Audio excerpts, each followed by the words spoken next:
Welcome to tonight's City Plan Commission meeting. Roll call, please. Mayor McManus, Here. Caprillion, Here. Alderperson Rosendich, Here. Banks, Wood. We have a quorum. All right, thank you very much. Item number 3, approval of the minutes. Is there a motion to approve the minutes from the November 19th, 2020 meeting? Motion by Mr. Rosendich, second by Mrs. Banks. Any discussion? Seeing no discussion, all those in favor, please say aye. Aye. Opposed? Motion carries unanimously. Item 4, citizens' comments. Anyone from the public wish to address the commission? Seeing no one, we'll go on to item 5. Conditional use request by Reed Sazama to allow for an exception to exceed the maximum residential accessory building square footage limit with a total area exceeding 1,200 square feet and the footprint of the first floor area of the home, and to allow an exception to the maximum detached accessory building height located at 518 West Magee Street, parcel 33-01797, zoned SR6 single family residential. Presenter Emmett Simkowski, Associate Planner. Thank you, Mayor. David, could you turn on the PowerPoint?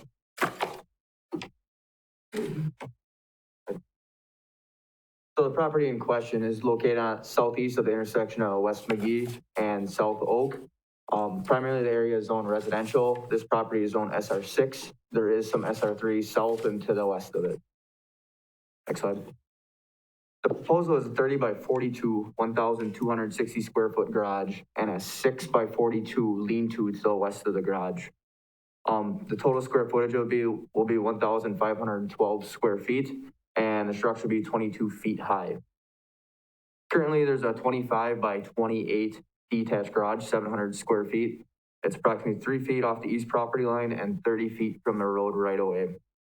The new garage, after this one is raised, will be located 5 feet off the east property line and 53 feet from the road right away. The garage will have a bathroom that will be utilizing sewer and water. The applicant has already been talking to city plumbing inspector and utilities regarding the connection. The proposed site plan meets all current zoning requirements with the exception of the area and the height.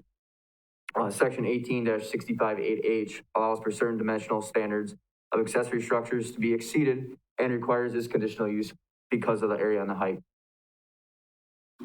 The property is allowed 1,028 square feet without this exception because the first floor square footage of the house.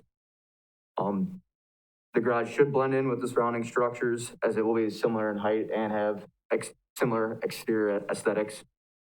The proposed accessory structure code amendment would not have affected this request. If that amendment goes through, this property would be allowed 1,200 square feet and would still need an exception to do this.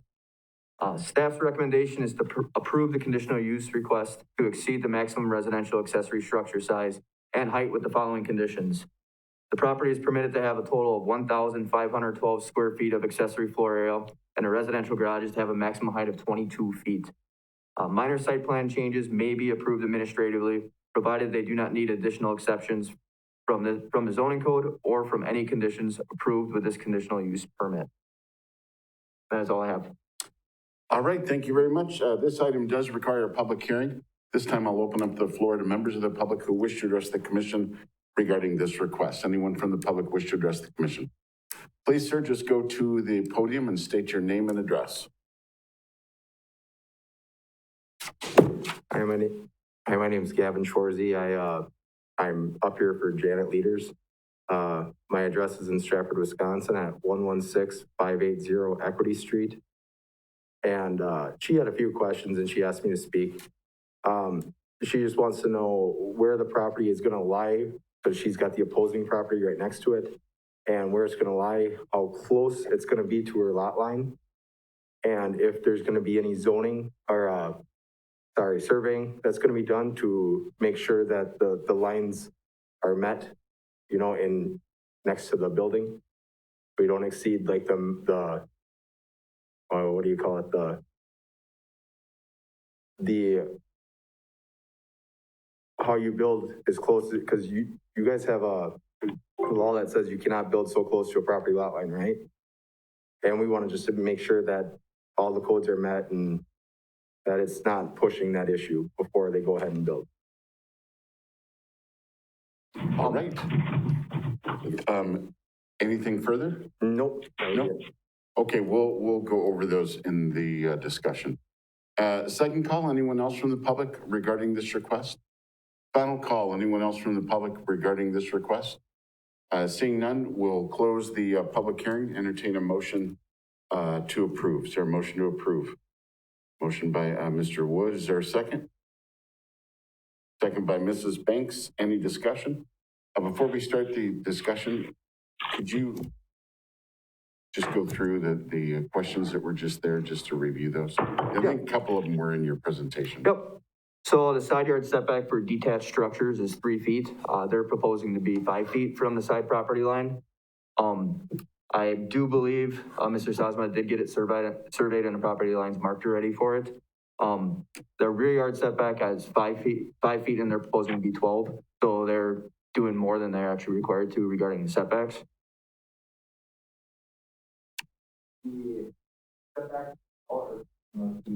From the foundation of the building, so from the wall. All right. Anything from the commission? Mr. Rosendich. Question, if, there's a current structure there, correct? Correct. What's the setback now? So maybe he can have some idea. But that one's about 3 feet from the property line. So right they're now. actually going further back. Correct, so it's Could gonna be give you pushed, some idea. it's gonna be pushing it back towards the rear of the property and then a little more in. All right, anything further? Seeing no further discussion then, please roll call vote.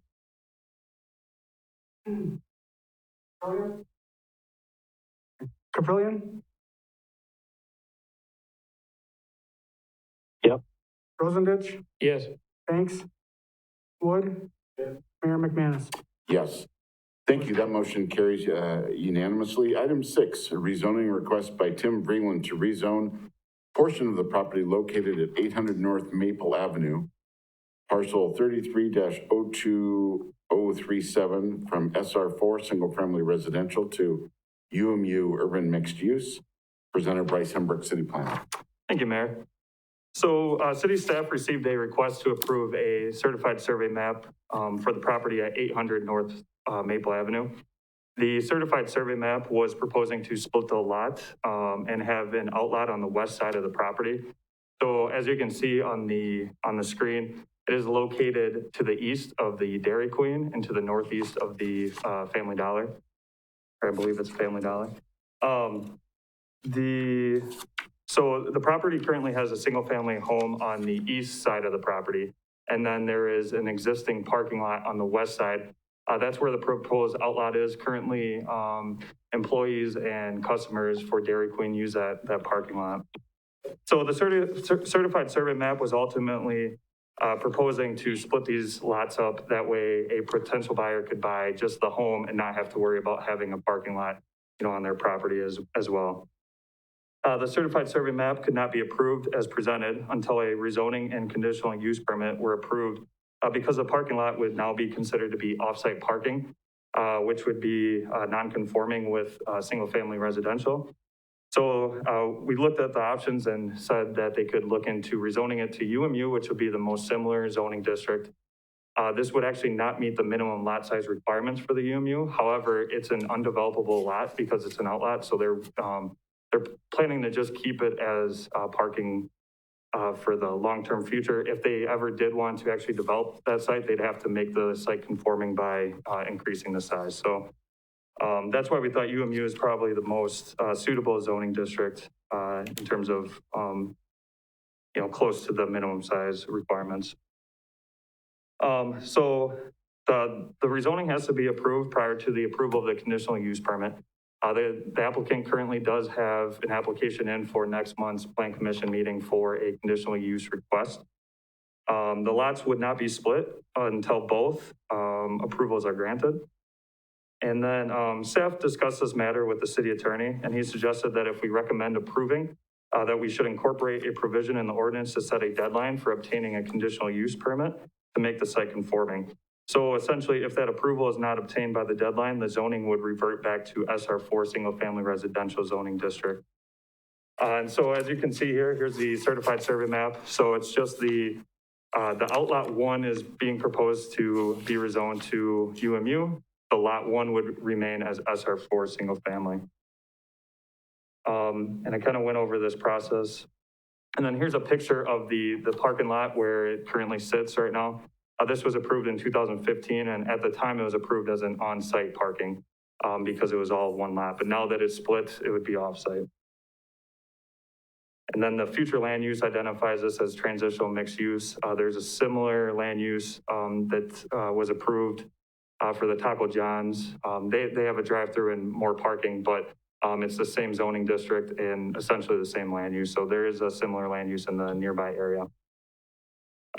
So with that, staff would recommend to approve the rezoning request by Tim Vreeland to rezone a portion of the property located at 800 North Maple Avenue from SR4 Single Family Residential to UMU Urban Mixed Use, with a provision that if a conditional use permit for an off-site parking lot with any necessary exceptions to make the property conforming is not approved by March 1st, 2021, the zoning would be repealed and revert back to SR4 Single Family Residential Zoning District, and also to direct staff to prepare an ordinance for common council consideration. Thank you. Thank you, Bryce. This does require a public hearing. At this time, I'll open up the floor to members of the public who wish to address the commission regarding this request. Second call, final call, anyone from the public wish to address the commission regarding this request? Seeing none, we'll close the public hearing, entertain a motion to approve from the commission. Motion by Mr. Rosendich. Is there a second? Did I see that, Ms. Banks? Second by Ms. Banks. Any discussion? Seeing no discussion, roll call vote, please. Rosendich, Yes. Banks, Wood, Caprillion, Yes. Mayor McManus. Yes. Motion carried. Thank you. That motion carries unanimously. Item 7. Municipal Code Amendment, request by the City of Marshfield to amend Section 18-658, Residential Accessory Building, and Section 18.659, Non-Residential Accessory Building, to increase the minimum square footage limit, change the number of detached structures allowed, and further clarify what types of structures are considered to be residential and non-residential accessory buildings. References to the accessory structure land use sections will be also updated in sections 18-72, yard setback adjustments, and sections 18-73, intrusions into required yards. Presenter Bryce Hembrook, City Planner. Thank you, Mayor. So staff has presented some options to the Plan Commission in past months to discuss what we can do to change the accessory structure requirements. And the main reason why we are looking to make these changes is we received quite a bit of requests to go over the accessory structure space as we did earlier tonight. And I believe we have another request for next month. And there are a bunch of other people, or there are a lot of other people that have looked into the option but chose not to go down that route. So there's a big interest for having more accessory structure space that is allowed for them. So city staff looked into how other municipalities regulated accessory structures and received some feedback from the Plan Commission in the last meetings. And we kind of came up with some of these different changes. So I went into some more detail in the staff report, but I'll quickly go through them now. So one of the changes is to allow up to 2 detached residential accessory structures on site. Attached accessory structures such as a garage would not count towards this total. A combined total of 1,500 square feet of gross floor area of all accessory structures on the property is permitted by right when the ground floor area of the principal structure is 1,200 square feet or larger. And then when the ground floor area is under 1,200 square feet, the total allowable accessory structure space allowed would be 1,200 square feet. Sheds under 200 square feet that are intended for storage of landscaping and property maintenance equipment for a vacant site would be permitted. We would also allow that property owners who would like to construct an accessory structure on a vacant parcel that they own that's abutting their residence with the principal structure on it, they would be able to do that if they file an agreement and a deed restriction. through the county. And then we kind of clarified for non-residential accessory structures, the definition. We also gave some examples. So some examples that we clarified were that we would now consider gas station canopies and buildings or structures used to shelter business vehicles, store equipment, and showcase and store materials that are sold on site. So this is kind of, we kind of looked at this before when we'd have like gas station canopies, but we never truly knew exactly which one it would fit under. So we thought that we should just go ahead and clarify it just to make it clear for people in the future as well. And then city parks, schools, and properties zoned industrial or research and development are permitted to have more than 3 non-residential accessory structures. One of the things that I wanted to note was originally we had talked about proposing a regulation that would limit an individual detached accessory structure to no more than 800 square feet. We removed this proposed change because we've actually had a lot of requests that have exceeded this requirement. And so if the intent is to not come back to Plan Commission all the time for these exceptions, we just don't think it'd be a good idea to, change it to 800 and then possibly have even more exceptions requested for that. So that's kind of the reasoning for that. And also one thing to note, that even if the maximum size is increased, the owner will still have to meet all setbacks and other lot requirements. They will also not be able to exceed the maximum building coverage of the lot. So there's some other things that are in place to make sure that the structures aren't too large or encroaching on neighboring property. So with that, the recommendation would be to approve the municipal code amendment request by the City of Marshfield to amend Chapter 18, Section 1865-8, 1865-9, Section 1872, and Section 1873, and to direct staff to prepare an ordinance for Common Council consideration. Thank you. Thank you, Bryce. This item also requires a public hearing. At this time, I'll open up the floor to members of the public who wish to address the commission regarding this request. Anyone from the public wish to address the commission? Second call. Final call. Anyone from the public wish to address the commission? Seeing no one, we'll close the public hearing. Entertain a motion to approve. Motion by Mrs. Banks. Second by Mr. Wood. Any discussion? Seeing no discussion, roll call vote, please. Bob, I've got something. Sorry, Mr. Caprillion. So, Bryce, can you explain require the property owner to file an agreement and deed restriction part of your proposal here? Yeah. What would the deed restriction involve? Yeah, so in the past, we've had some issues where someone would build an accessory structure on the neighboring property that they owned. However, it was sold off separately. And this creates a non-conforming situation because you're not supposed to have an accessory structure without a principal structure on the same property. So originally what we were gonna maybe do was just not allow them to build on adjacent property that they own. However, after kind of discussing it, and Emmett mentioned that he was familiar with other communities doing a deed restriction. That way, it's an agreement that's filed with the county and documented as part of their property. So that's a way to make sure that they actually do sell the property, with the garage or to combine the property. And I don't know, Emmett, if there's anything else that you can explain on that. But John, does that kind of answer the question? So the deed restriction would state that the two properties must be sold together? Yes, correct. Okay. Or combined into one, so. All right, cool. The deed Or combined, restriction, the deed restriction could be lifted as either if they took down the garage or they built a principal structure on that garage parcel. And then you could lift the deed restriction, then I could tell them separately. Okay. But before we didn't really have, basically what we would tell them is the potential buyer would be non-conforming, and then we would require them to either build, take out a building permit to build, or you'd have to remove the garage, and it just wasn't a very efficient way to handle it. So we feel that this is a better way to do it and a legal way to do it. Well, one that's kind of a better process, I should say. Gotcha. All right, any further discussion? All right, seeing none, roll call vote, please. Rosendich, Yes. Banks, Wood, Caprillion, Yes. Mayor McManus. Yes. Motion carried. Thank you. That motion carries unanimously. Item 8, any items for future agendas? Josh? Yeah, tonight we are proposing to amend the building code, chapter 15. If that gets approved, we will be bringing back a code amendment in the ordinance or the zoning code to address moving permits, which basically addresses moving single-family homes to another location within the city.